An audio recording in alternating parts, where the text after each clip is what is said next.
треба да бидеме реални, уште ништо не е договорено. Она што може до некаде да внесува оптимизам е фактот што навистина се одржа лидерската средба. Постои криза на лидерство воопшто на политичката сцена. Најчестата грешка која ја прават лидерите во земјата е во нашата земја е тоа што се водат од тесен интерес. Ние за овие 32 години, ако направивме пристојна држава, нашите позиции во преговорите ќе бидат многу посилни. Да претпоставиме дека можеби Ковачевски и Мицковски ќе постигнат договор. Прво нека го направат амбиентот за таков, да може такво нешто да се договорат во јавноста, па потоа можат да седнат. Инаку сега очекувањата на јавноста некој го смета за голем успех да нема договор. Не сум јас за таму, јас припаѓам на своите пациенти и на својот тим. Што значи дека одбивате понудата? Па да, тоа значи дека би одбил понудата. Колку ви изнесува платата? Платата на директор без дежурства околу 80.000, 70.000 и така 80, а со дежурства, со дополнителни часови, све дупло. Значи, ги сведоа клиниките на обични амбуланти. Тоа е големиот проблем. Значи, они почнуваат да ги губат статусите на клиники. Лидерската средба се одржа. Конечно, Ковачевски и Мицковски седнаа на заедничка маса. Почетниот резултат е навестува и на разрешница за евроблокадите и усвојување на уставните промени. По Охридскиот договор, пржинската влада, преспанската спогодба, за прв пат странските посредници не беа медиатори во лидерското соочување во клубот на пратениците. За сцената тие и натаму ги влечат конците и се очекувани гаранти дека бугарите, веројатно, односно владата во Софија, нема да има нови ултимативни барања.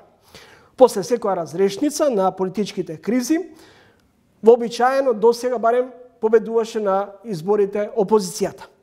Еден од најистакнатите хроничари на македонската самостојност, долгогодишен новинар и коментатор, Ерол Ризаов, гостин во ова издание на Трилинг. Господин Ризаов, непосредно пред тетате средбата Ковачевски-Мицковски бевте песимист и во колумната за Дојче Веле, меѓу другото, ќе напишете: компромисот може да го донесат само одговорни политичари кои не се заробеници на своите тврди ставови и на амбиентот на поделено општество што го создале.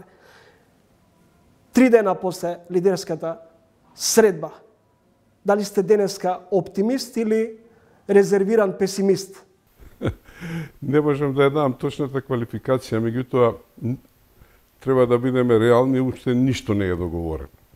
Значи, немаме договор. Она што може до некаде да внесува оптимизам е фактот што навистина се одржа лидерската средба и обидот на главните протагонисти на македонската политика да се малку ослободат од амбиентот што го создадоа. Амбиентот беше многу неповолен за одржување на средби, бидејќи, така да речем условно, двете страни, иако тука се повеќе страни, имаат тврди ставови. Едната страна дека ќе нема уставни промени, дефинитивно, дека не се можни, а втората страна дека ќе се одржат изборите во договорениот уставен термин, законски термин. Значи, во овој дел имаме известно попуштање и на ВМРО и на СДСМ. СДСМ се согласува и предлага веднаш нови парламентарни избори по донесувањето на да се отвори процесот по уставните промени, а ВМРО да помене најави дека не е најголем проблем, не се најголем проблем уставните промени. Од тој аспект гледано, значи може да има еден чекор напред и мислам дека ретко кој очекуваше дека ќе има некое решение што е реално. Она што мене може до известна степен да ме радува е што е подготвеноста да се разговара и понатаму. Значи, за вакво едно решение ќе има потреба од повеќе средби, каде што полека јавноста ќе се подготвува на одредени оставки. Господин Ризаов, реакциите се различни во јавноста после средбата Мицковски-Ковачевски. Вие оценивте дека Мицковски ќе биде победник во тој диалог. Политичкиот аналитичар Селими вели дека после средбата во клубот на пратениците најголем победник е Али Ахмети, кој изразил подготвеност дуи да излезе од владата до спроведувањето на уставните промени. Но исто така и лидерот на ГРОМ Стефчо Јакимовски вели Мицковски е најголем губитник и треба да си оди во местните заедници на ВМРО ДПМН. Што прогнозирате сега во ваков контекст на случувањата? Не тврдам ја дека Мицковски ќе биде најголем победник, туку може да добие најмногу со шансата да се приклучи, бидејќи до сега кон евроинтеграциите. Значи, до сега на ВМРО ставот беше многу ригиден, многу тврд. И во сите процеси на евроатлантските интеграции, ако гледаме наназад 10-15 години, ќе видиме дека ВМРО одбегна таа своја определба да ја реализира. Ние денеска слушаме дека зошто порано не се одржувале вакви лидерски средби. Тоа е примамливо да се слушне. Убаво е. Меѓутоа, мора, кога се бавите со настани и од современата историја, морате да ги земете предвид околностите кога се случувале.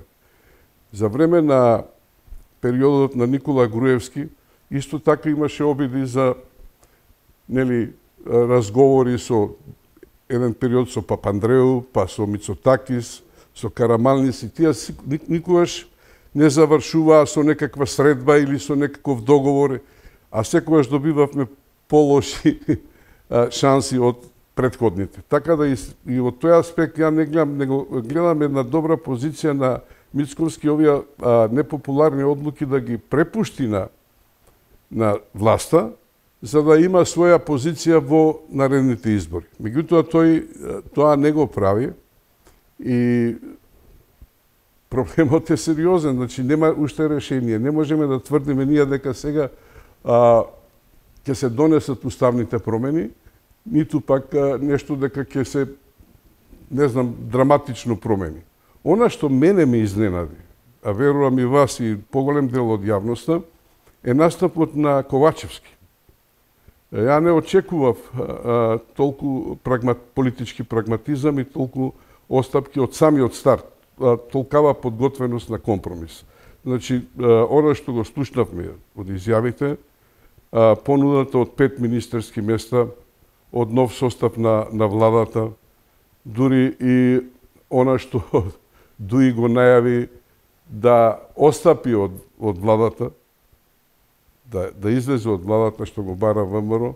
Не знам какво е тоа барање, да некој поставува услов кој треба да излегне од владата. Тоа освен популистички да се игра на картата дека Дуи треба да излезе од владата за да може да функционира системот, што не е точно, значи што не е така.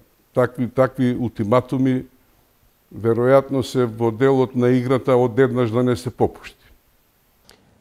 Во вашата колумна критички го обсервирате Мицковски, но од друга страна не му наоѓате забелешка на Ковачевски дека можеби треба многу порано да биде подготвен на диалог со Мицковски и да го запознае со сите детали. Го кажав ја тоа, значи за да се одвива диалог, мора да има поволни околности. Вие не можете да одите на диалог ако претходно јазикот и амбиентот кој е создаден е крајно негаторски. Вие знаете дека после 2017 година амбиентот се влоши околу евроинтеграциите со првиот компромис што го направи Македонија со Грција. Како тој стивна, почна да се создава амбиент, меѓутоа со Бугарија, договорот со тврдиот бугарски став, па повторно се влоши. Политичките партии од опозицијата јаваа на тој бран и тој носеше големи поени. И вие не можете да преговарате ако некој пропагира бојкот на референдумот, ако некој бойкотира, ако во секоја изјава се гледа чин на предавство на македонските национални интереси, на јазикот, на потеклото, на историјата, иако гледаме како поминува времето, дека тие работи не биле баш така. Дека тие работи не се толку ригидни како што е прикажано на македонската јавност. Еве и со јазикот. Ја мислам дека со јазикот е завршена работата, дека веќе негацијата на македонскиот јазик не постои. Што мислите, зошто лидерот на Дуј Ахмети е така галантен и речиси веднаш ја прифати замката на Мицковски да отстапи неговата партија, односно да излезе од владата? Дали можеби со тоа не стравува и да се разоткрие целиот тој внатрешно влијание на партијата која е интегрирана речиси во сите општествени па и политички пори на општеството? Ја мислам дека е тоа тактички потез, како што е тактички потез на ВМРО, исто да бара Дуј да искочи од владата. Бидејќи веројатно предпоставувале дека тоа ни на крај памет не му е на Дуј да излегува од владата. Неразумно барање во крајна линија. А истото тоа го соопштува и Дуј дека еве сега се спремни да излезат од владата, за да се јави нов, односно порано стар предлог, дека уставните измени можат да се донесат, меѓутоа ако стапат на сила по приемот на Македонија во Европската Унија. Пак тука не се земени во предвид. Тоа е примамливо да се чуе, убаво е. Тоа беше и предмет на претходни разговори меѓу Грција и Македонија и Бугарија. Да кога ќе стапат на сила остапките што ги прави Македонија. Меѓутоа тоа не е усвоено. Уставните промени се предуслов за почнување на преговорите втората фаза. Кој е тој сега од тие 27 земји што ќе попушти на веќе донесен став и дали Бугарија ќе попушти на веќе донесен став околу тоа? Тоа е едното прашање. Второто прашање е откако Македонија ќе влезе во Европската Унија. Па кога ќе биде тоа?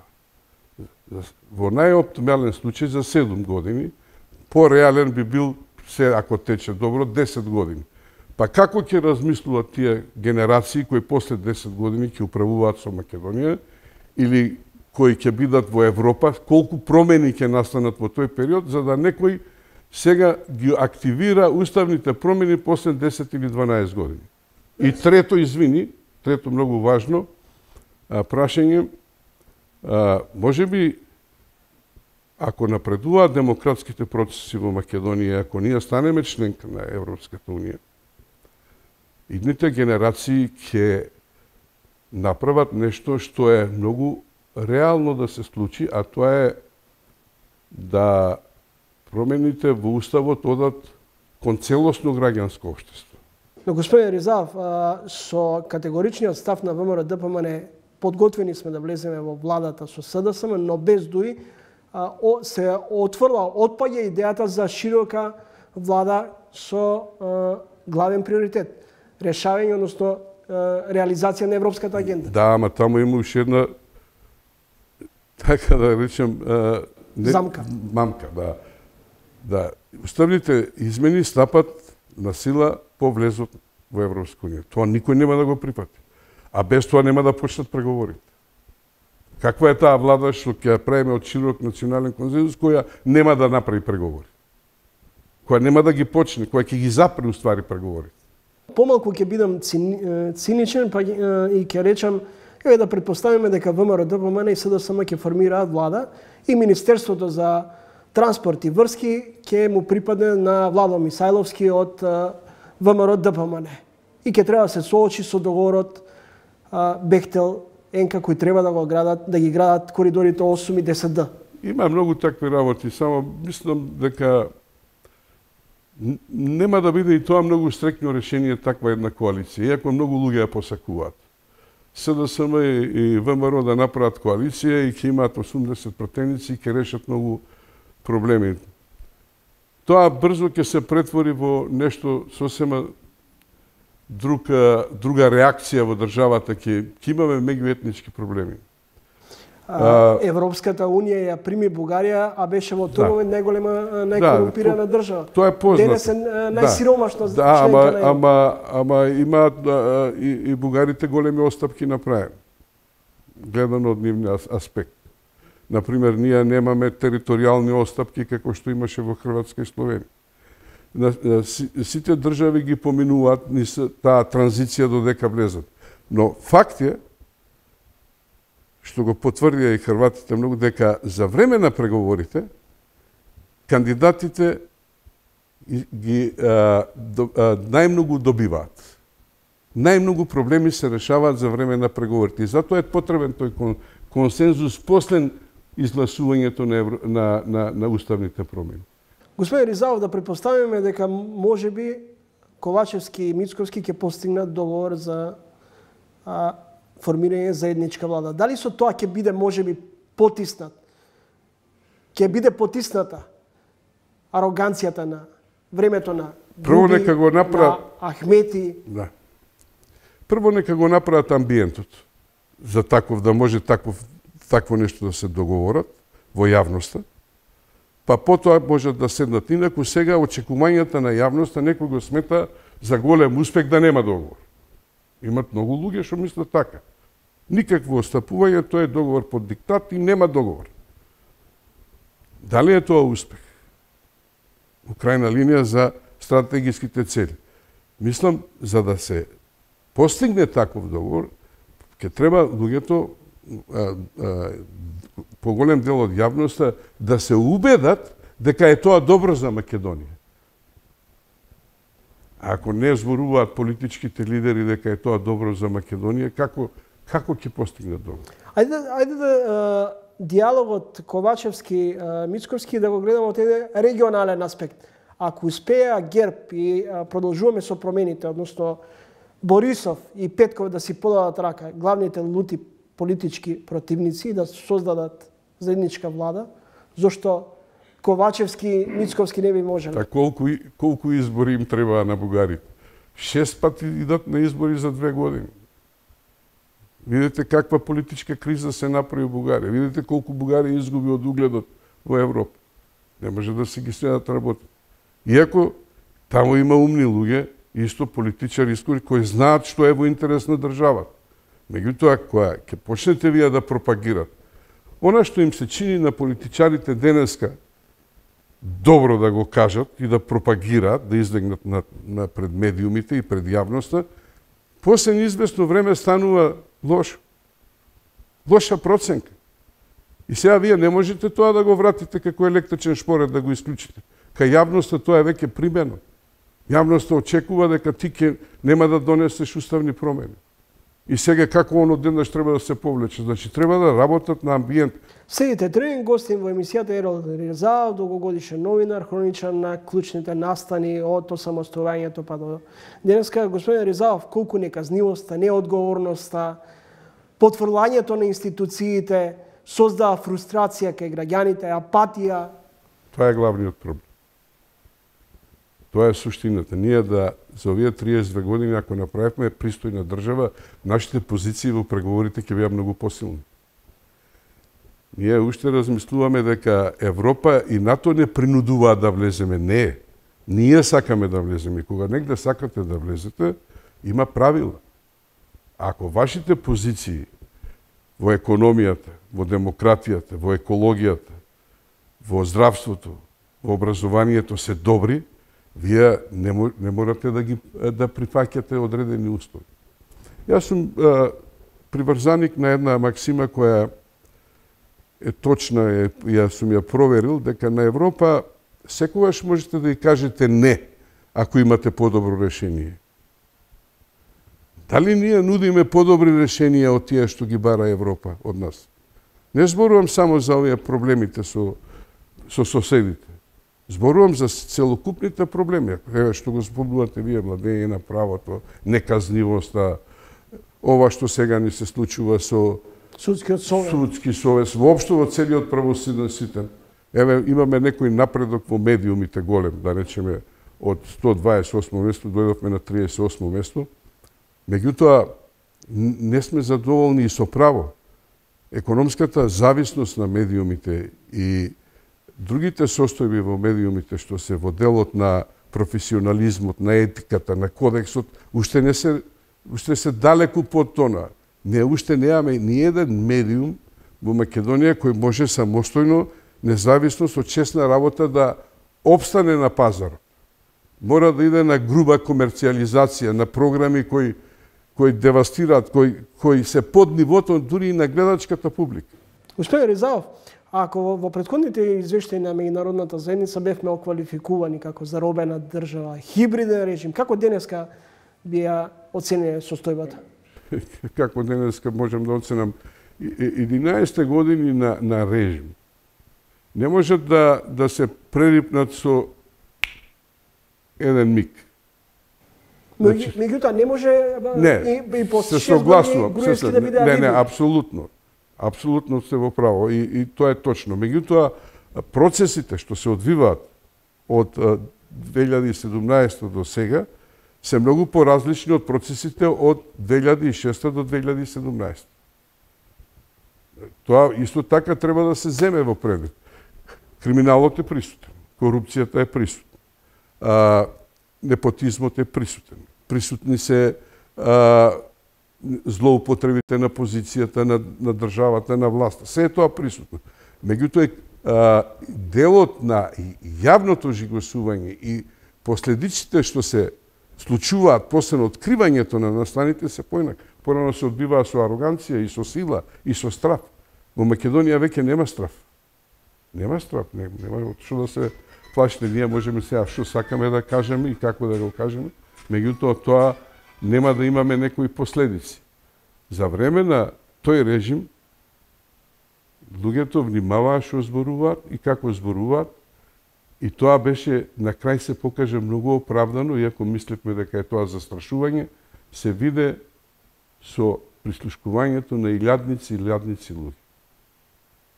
Во држава со демократска култура и со политичка култура, таквата партија, таквиот напад, атак врз демократијата со следење, со држење под надзор на граѓаните, би пропаднала во истиот момент и никогаш не би се вратила повеќе на сцена. Тоа не би користите формулацијата пропадната. Пропадна и голем број. Не би добила поддршка. Пропадна и голем број на судски процеси. Не, таа партија победи на изборите. По тој голем скандал победи на изборите. Проблемот беше што не можеше да направи коалиција. Значи, затоа најлоша ни е оценката во политичката култура и рачунајќи комуникацијската култура. Ние не можеме, како да ви кажем, во нашите новинарски ставови да балансираме и да ги пумпаме подеднакво гумите на автомобилот. Па и тие се едните напред што одат се пумпаат помалку и тие позади повеќе. Значи морате да имате ако професионално и етички се бавите со професијата, мора да имате еден поглед на пооштар на настаните. Ние не сме задоволни, никој не е задоволен, немаме идеално општество, далеку сме од идеално општество. Меѓутоа разликите се енормни. Овој разговор ќе го завршам со уште еден цитат од вашите колумни. За уставни промени и одредување на датум за предвремени парламентарни избори и уште нешто многу поважно е компромисот кој може да го донесат само вистински политички лидери. Дали имаме дефицит на лидерство?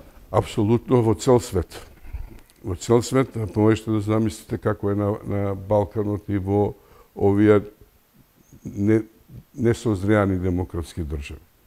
И во Америка има криза на лидерство, во Русија да не зборам, во многу западни земји, и на исток, така да и Македонија е во голема криза. Она што го кажав на почетокот на разговорот, настапот на сегашниот премиер со остапките што ги понуди, што не ги очекував навистина, иако мислам дека сум добро информиран, мислев дека ќе се задржат само на можноста за брзи предвремени избори, уставни промени и евентуално на уште некои мали остапки. Меѓутоа, влада за заедничка влада, за релевантни, за остапки, за други, трети, за сето тоа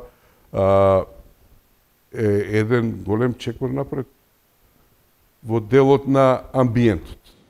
Да, на крајот дали со ваквата понуда од Ковачевски всушност Мицковски е ставен до зид и сега е пред одлука како да им да ги анимира своите, дека може би ова е добро решение? Не знам дали он се чувствува дека е ставен пред зид, меѓутоа Мицковски и ВМРО стануваат голем проблем на Македонија, на Европа и на Америка. Ако Мицковски не сака да прифати дека е дел од решението, тоа ќе биде сериозен проблем. Пркосењето на Америка и на големите сили и теглењето за уши на тие големи земји никогаш не завршува со некоја, да наречем, победа или некаков успех на самата држава. Таа казна ќе стаса на, не знам, на некој друг начин. Не е тоа некоја закана, меѓутоа треба да се решаваат одредени проблеми и интересни сфери веќе постојат после војната во Украина. И таа е многу јасно ја кажуваат сите. Ако ние тоа не го искористиме, ако Мицковски тоа не го гледа, ќе има проблеми.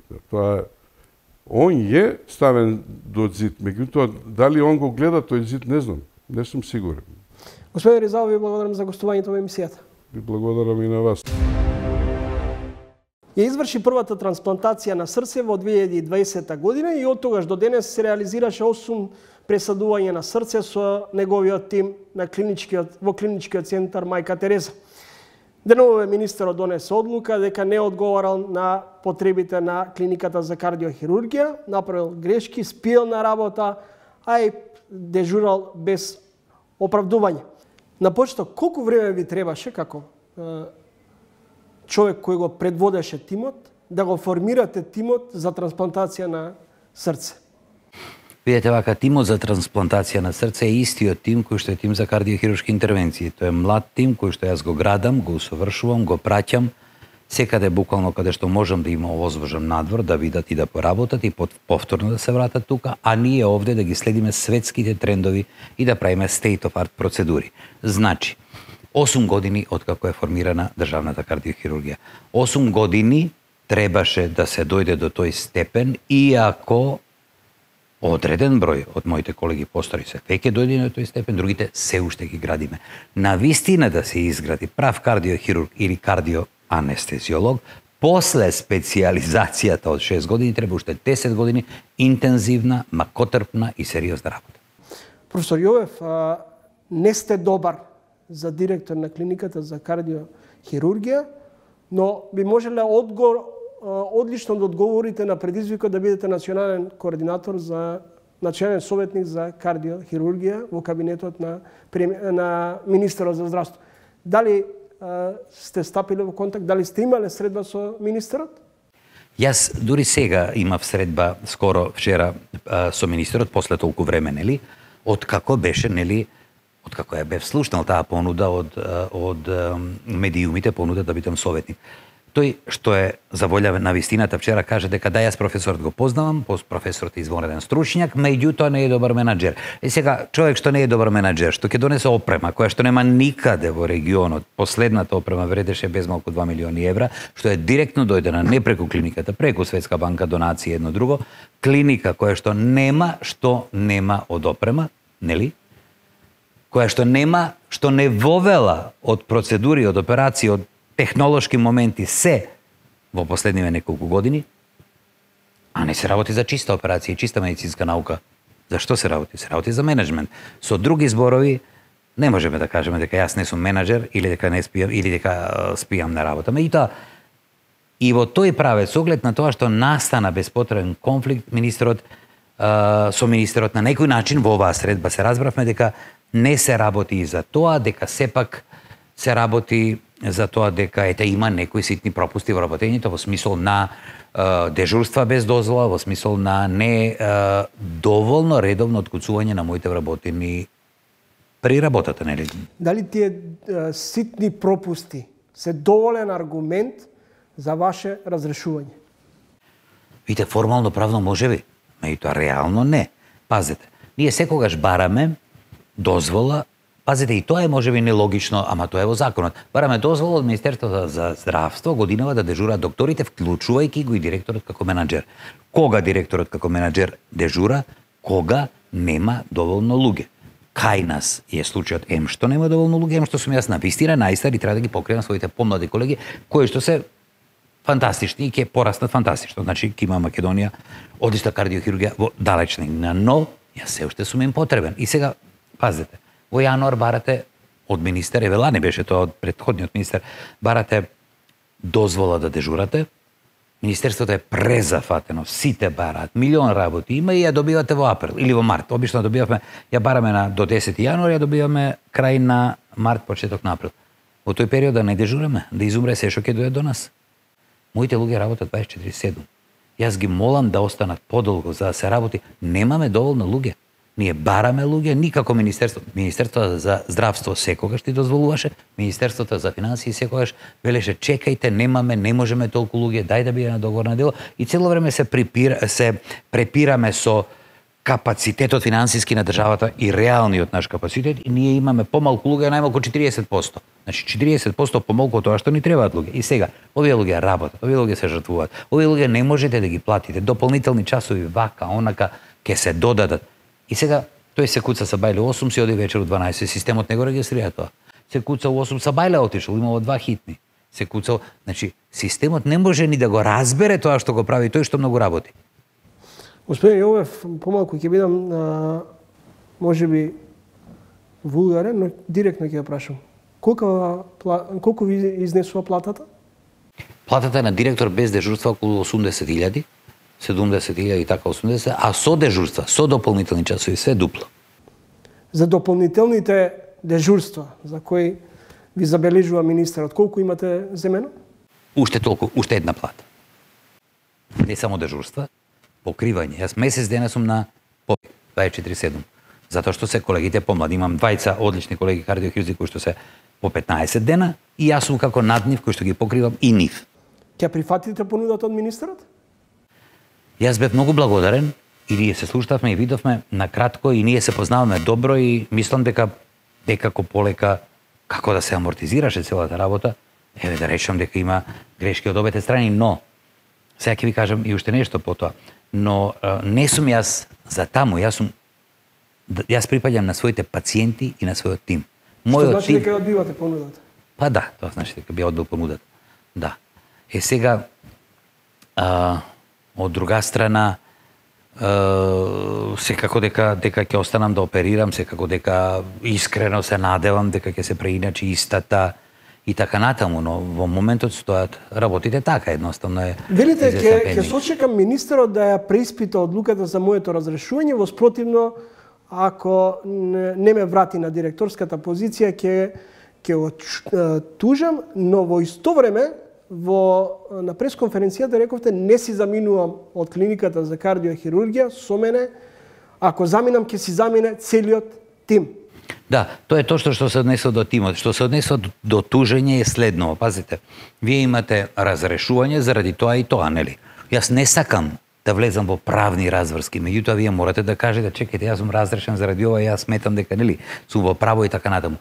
Тоа не е тужба, тоа е обжалување на решението, да го така дефинираме, нели? Обжалување на решението. Значи јас не сакам сега да се тужам да влезам во војна, ако тој решил така, нека решил така, ќе покаже времето. И јас се надевам со оглед на тоа што моите колеги се единствени со мене и никој не би сакал мимо мене да превземе лидерската функција, дека ќе еден ден набрзо, скоро, понатаму вратам на својата функција, нели? А тоа дека тимот е многу разочаран, многу изинтригиран, многу, како да ви кажем, тоа е точно и тимот дефинитивно, само ние не сакаме да направиме таков еден голем чекор, па тоа ќе биде лошо за нашиот народ. Па јас цел живот сум останал овде и сум се враќал 7 години надвор работев се вкупно и сите мои колеги каде се не ги праќав и работат 24/7 за овој народ, за овие пациенти. Сега одеднаш треба да ги напуштиме. Добро, фала, пријатно, ние ве напуштаме. Но мислите ли дека министерот ќе биде доблесен и ќе преиспита одлуката како реакција на реакцијата на граѓаните и на дел од вашите пациенти кои застанаа во ваша, да не речам одбрана, но ви дадоа огромна подршка? Јас мислам дека не може да си дозволи да му биде урната суетата. Видете, веќе можеби Има два момента, а ќе го кажам вториот покасно. Веќе можеби и не се работи за суета, веќе тој дал решение, тој представува една институција, сериозна институција која што треба да покаже сериозност максимална и тој настапува така и треба да настапува така и тоа е супер и во ред. Меѓутоа, од друга страна, сите грешиме. Па зарем не правиме ние најтешки можни операции, сакаме ли понекогаш да сгрешиме? Се случува да се сгреши. Сега ако се сгреши и се биде доблесен, благодарение на притисокот на јавноста и целата фела, сите овие 6000 лекари што воопшто после до Македонија се потпишуваат, нели исто така да бидам јас вратен што јас не го иницирам, ниту ме нешто многу ми значи, ги почитувам своите колеги, меѓутоа далеко од тоа дека го иницирам тоа. И ако таквата доблест се реализира, тоа ќе се добие уште повеќе. Јас знам дека сите наши министри се и политичари, во случајов се и доктори, стручњаци, добри и политичари. Меѓутоа, ако се случи тоа, кога еднаш се случила во наводници катастрофа, да има реакции едно друго, катастрофа у позитивен смисол, не велам у негативен или наплив на емоции, на реакции. Ако се направи обратно, се направи културно и доблесно, ќе се добие уште повеќе и на другата страна. Значи, тоа ќе бидеме вин-вин ситуација. Професор Јовев, медицинскиот факултет сте го завршиле со просек 9.40. Ви најдов една постара ваша 9.40, сте се едуцирале и во странство, во едно ваше интервју поодамна велите, идните доктори треба да учат повеќе. Ова е ваш совет до нив. Каква порака се испраќа до младите лекари, па и до вашиот тим, и до севкупната лекарска фела, кога лекар кој до вчера важел за пример и кој го носел пиететот на лекар кој дал се од себе за да спаси човечки судбини, сега се соочува со ваков црвен картон од тој што е над него. Вака видите, сите големи спортисти добивале црвени картони, знаете тоа, нели? Не може да се биде голем спортиста и да се даваат голови ако понекогаш не добиеме и црвен картон, и ако не се степаме на терен, што се вери. Но тоа го кажа вчера и претседателот на Сдруженијето на Македонско лекарско друштво, позади кој што стојат сите буквално доктори во Македонија. Тоа навистина не е добра пример за младите. Тоа навистина не е добро затоа што тие и онака сакаат да си одат, и онака се разочарани. Ако на секој чекор пишуваат каде би оделе, што би оделе, мене ме прашуваат каде би можеле да отидеме, каде има најмногу работа, што да специализираме и така натаму, па сега уште и ова. Навистина ова е многу лош пример, но некако од утринава и од вчера јас имам надеж дека тој пример ќе го поправиме. Кај вас како да важи правилото надежта последно умире и се надевате дека сепак министерот ќе преиспита одлуката и дека ќе ја врати на директорската позиција? Токму така. Сега за сега ќе останете на кардиохирургија, но не исклучувате да се заминете? Не исклучувам, меѓутоа тоа останување ќе биде подолго навистина, затоа што треба да се види што ќе се случува и треба да се оди понатаму, затоа што навистина ќе десеткуваме клиниката, ако отидеме 40 години се бори Македонија да направи. 20 години јас изгубив да направам кардиохирургија. Такви жртви сум направил за хирургија, своји и фамилиарни. Не можете да замислите колку жртви имам направено. И сега тоа што го направив со глава во зид за народот, да земам и да го фрлам и јас, но и сите мои колеги подеднакво со мене, и тоа млади, и тоа извонредни, едуцирани, паметни, перспективни. Па нешто што е добро да растураме, зошто? И сега ние сме доволно свесни дека не сакаме да растуриме нешто што е добро. И затоа извесен период ќе останеме, ќе видиме како ќе се случува и откако ќе се преиспитаат одлуки, едно друго ќе се продолжи сега. Ви благодарам за гостувањето во емисијата. Ви благодарам. Поштовани че тоа беше професор доктор Сашко Јовев, кој неодамна од министерот за здравство беше разрешен од директорската позиција на клиниката за кардиохирургија. Следете не. Македонското здравство очигледно е хронично болно. Разрешувањето на професор доктор Јовев и натаму создава големи реакции во домашната јавност, но и меѓу експертската фела. Во ово издание на Тренинг мој соговорник е главниот и одговорен уредник на веб порталот Фокус, која подолг период ги обсервира состојбите во македонското здравство. Добре дојде за Ирена Мулачка. Мулачка, може да направиме една паралела помеѓу разрешувањето на доктор Софијанова, што една од причините беше преголемиот обем на дежурства, што може би е сличен случај со професор доктор Јовев, кој наводно поради преголем број на дежурства е разрешен од позицијата директор на кардиохирургија? Па вака сега во случајот со доктор Софијанова, значи нели излезе и колку пари се земени за дежурство, што после се вратени. Така да мислам дека кај неа она веќе и беше фатена во тој дел дека била во Словенија кога дежурствата биле пишувани тука. Во другиот случај, мислам дека се работи за 2 до 3 дежурства во 2022 година, во времето на Венко Филипче, кога беше министер, значи беше забрането директорите да дежураат. Например, кај мене располагам со документот и барањето, мислам, за разрешување, што му е доставено на доктор Јовев. Значи се работи за неколку дежурства и тоа тие дежурства се од 2022, а сега сме пола година 2023. Ако веќе било проблем, нели тоа, кои се тие инспектори кои биле пратени, кога биле пратени, мислам дека заслуживме за толку министерот Меджити да ни објасни кога биле пратени, од која институција, тие очигледно од Државен здравствен и санитарен инспекторат не се пратени, од која институција се пратени и зошто се реагира после цели 6 месеци, кога тоа било дежурство од лани. Состојбите во македонското здравство подолг период ги обсервираш и во самата колумна објавена веднаш по смената велиш дека прв пат застануваш во одбрана аргументирано врз одредена личност, во овој случај во одбрана на разрешениот директор Јовев. Дали не препознаваш тенденциозност во одлуката на министерот од аспект на тоа тука не се бара, например, одговорност од организацијскиот директор или економскиот директор? Да, тоа е многу голем проблем со економските директори. Мислам, фактот тоа ја што го пишувам со години, дека економските директори повеќе направија штета во јавното здравство, нели, отколку што донесоа добро. Направија долгови од околу 100 милиони евра, значи се пишуваше за сите, мислам, со секакви афери, криминали, да не речеме сега криминали, докажани и недокажани. Меѓутоа, мислам дека повеќе беше и повеќе, и си стојам на тоа, јас тоа го напишав во колумната, дека суетата на министерот беше повредена со оглед на тоа што требало тој да биде послушан кога било отворена нели хибридната сала, што е една од, мислам, единствена во регионот. И од таа причина се гледа дека самата постапка и самата одлука на министерот е повеќе што тој лично се чувствува повреден во приказната, дека не е послушан тој. И од тука дојде до тој момент сега, до разрешување, а да не ја промени одлуката, пошто ја не очекувам да ја промени одлуката, не верувам, затоа што пак на некој начин ќе му биде повредена суетата, дека сам против себе иден или во еден момент носи одлука, го разрешува, во друг момент, после се што се случи во јавноста и реакциите на сите, очигледно за него неочекувани, министерот, мислам дека сам се пукаше во нога.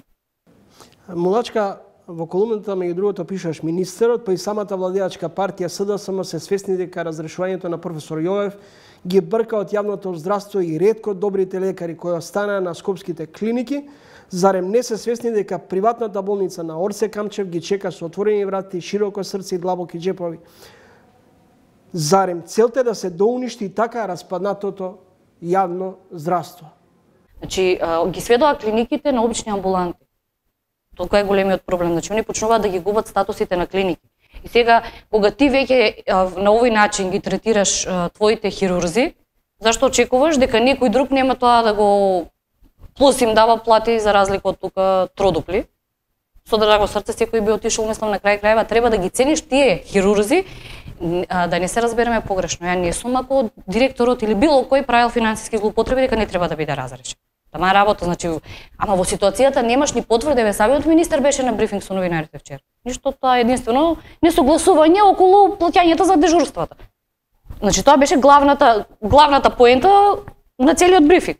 Мулачка, на крајот денуве професорот од Битолскиот универзитет Дејан Трајковски излезе со фрапантен податок дека минатата година од 800 кои завршиле медицина, 640 завршиле на Тетовскиот и на Штипскиот универзитет. И никој не реагира на овие помалку симптоматични податоци.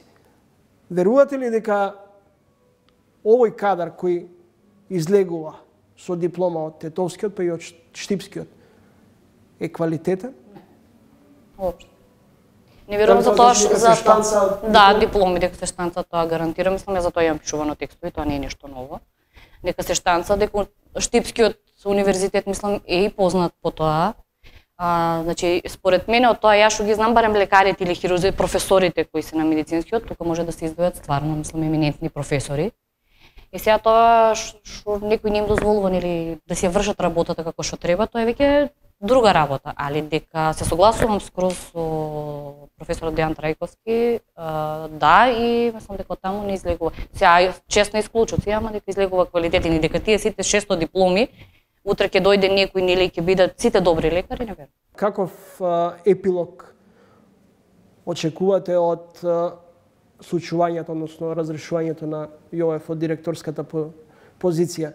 Би се нафатил, мислите, да биде советник на министерот, за кога тој не е добар менаџер и спие на своето работно место, а е добар да биде советник за национален советник? Не верувам дека таква понуда би прифатил професорот Јовев.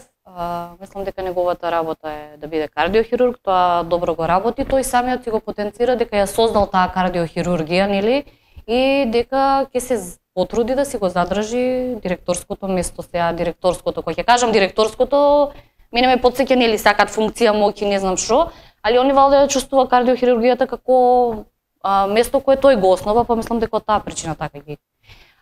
Не очекувам дека министерот ќе смени одлуката, затоа што, пак реков, има преголема суета за да го направи тоа. Исто не очекуваше таква реакција и мислам дека ќе заврши све на суд. Ја така го очекувам дека професорот Јовев ќе го тужи министерот ако не ја смени одлуката. Благодарам за гостувањето. Благодарам.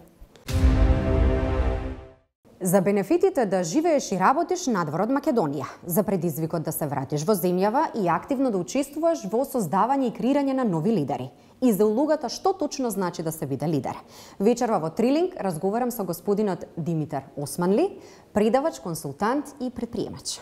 Создавање на лидери, активно создавање на лидери на простор каде што 100 години владее едно хиерархиско безредие. Возможно е? Кога зборуваме за лидерство, може би најважно од се е да почнеме со концептуализирање на терминот лидерство. Многу често на овие простори терминот лидерство знае да се некако замени со дефиницијата за моќ. Лидерство по дефиниција е вештината да се мотивира група луѓе кон една взаемна цел или кон една взаемна намера. Од друга страна, моќ по дефиниција е привилегијата, би рекол, бидејќи не е толку вештина, туку е дадена привилегија, група луѓе да се натера да се движи кон одредена цел или кон одредена намера. Елементарната разлика помеѓу двата концепта е што едниот од овие концепти предполага мотивација кон пошироки и споделени цели, а другиот е концепт, зборувам за концептот на моќ, кој предполага движење кон кон потесна цел, обично наметната од една страна. Кај нас поради дивергентните културни предиспозиции кои ги носи оваа многу инаку хетерогена култура во која живееме, овие два концепти знаат да некако се мешаат. Колку луѓе во Македонија ја уживаат или ја имаат привилегијата да бидат лидери? Лидерството е, кога зборуваме за привилегии, лидерството е во принцип привилегија на софистицирани и високо образувани општества. Општества, за жал, како нашето, во кои преовладуваат и социјални и економски предизвици, ја немаат подеднакво привилегијата да развиваат лидери. Лидерството е меѓу другото и функција на општество кое е подобро образувано, кое е подобро, кое е побогато, кое е повеќе развиено Така што во Македонија апсолутно има луѓе кои имаат привилегијата да бидат лидери, постои огромна можност за развој на лидерство. Меѓутоа, визави високо развиени средини, Македонија би рекол се уште каска. Поголемиот дел од вашата кариера вие го поминувате во Соединетите Американски држави, каде активно земате учество и работите на Американскиот универзитет во Вашингтон.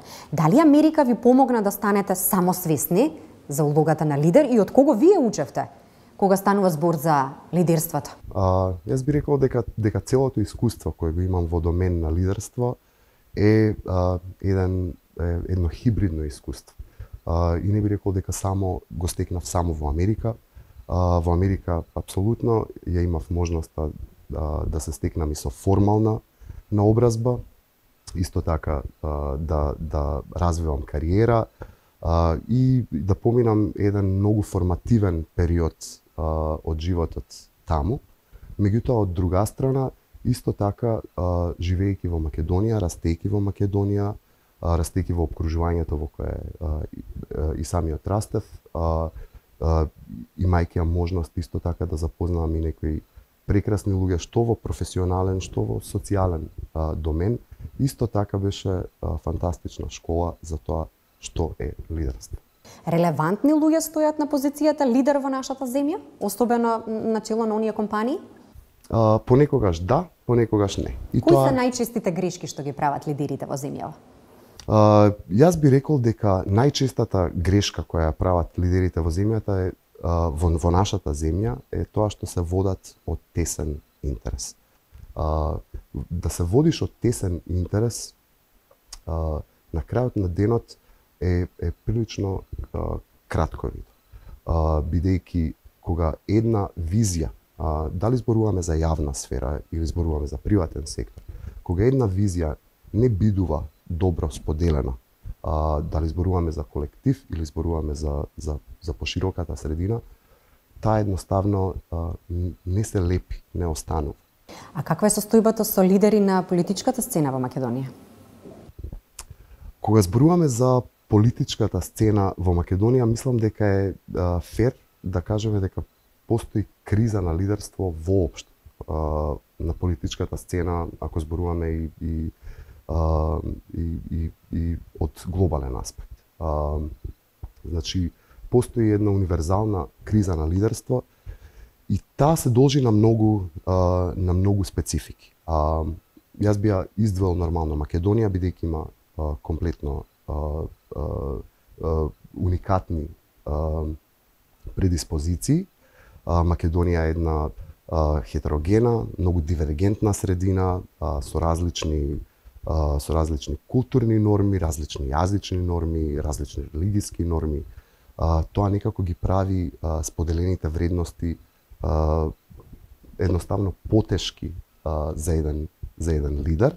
Усман ли ви побарал некој од политичарите совет, умеат да признаат ако имаат потреба за унапредување на лидерските способности?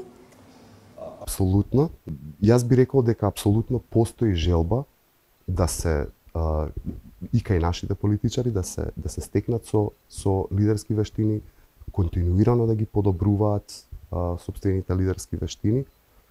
Колку тоа можат да го применат, не е функција само лична, туку е функција и на поширокото обкружување и на системот во кој работат и во кој живее.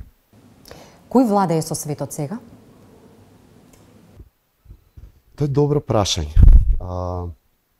Мислам дека светот е се по дивергентен, мислам дека се помалку станува униполарен, токму поради она што го спомнав, фактот дека имаме брзи комуникации, дека сите условно денеска стануваме во одреден домен лидери, дали зборуваме за микрокосмос, за сопствениот микрокосмос, за вашата група на пријатели, за вашата група на онлайн пријатели. Сите сме на одреден начин владетели или господари на едно парче простор од овој свет. не би се приклонил кон некоја теорија на заговор условно, дека некој владее со светот. Мислам дека напротив, токму поради брзите комуникации, дека светот станува условно се по-демократски и дека се повеќе и повеќе луѓе имаат право на глас. Од друга страна, ако тоа го гледаме низ, например, една платоновска призма, тоа значи дека со светот владее се повеќе и повеќе најмалиот заеднички содржател. Во ова демократско време кое што го карактеризирате, полесно или потешко да се стане лидер? Мислам дека е потешко да се стане лидер. Кога зборуваме за денешното време, да се биде денес лидер, значи да се биде во око на јавност 24/7. Мислам дека тоа е далеку потешко од времињата во кои градењето на имидж на лидер беше нешто што можеше условно да се докторира и да се и некако да се гради дури би рекол неоргански или лабораториски. Денес условно за да бидете лидер мора да имате природна диспозиција таква и едноставно да водите со вредности и со пример. Луѓе со висока етика, со висок морал се на цена и ги нема многу, така да е дефинитивно потешко да бидете лидер денес. Осман ли, ви благодарам за вечерашното гостување во Трилинг. Ви благодарам и вам. Се надевам дека со изборот на вечерашните соговорници го задржавме вашето внимание. Гледавте уште едно издание на Трилинг. Довидување до идниот петок во исто време.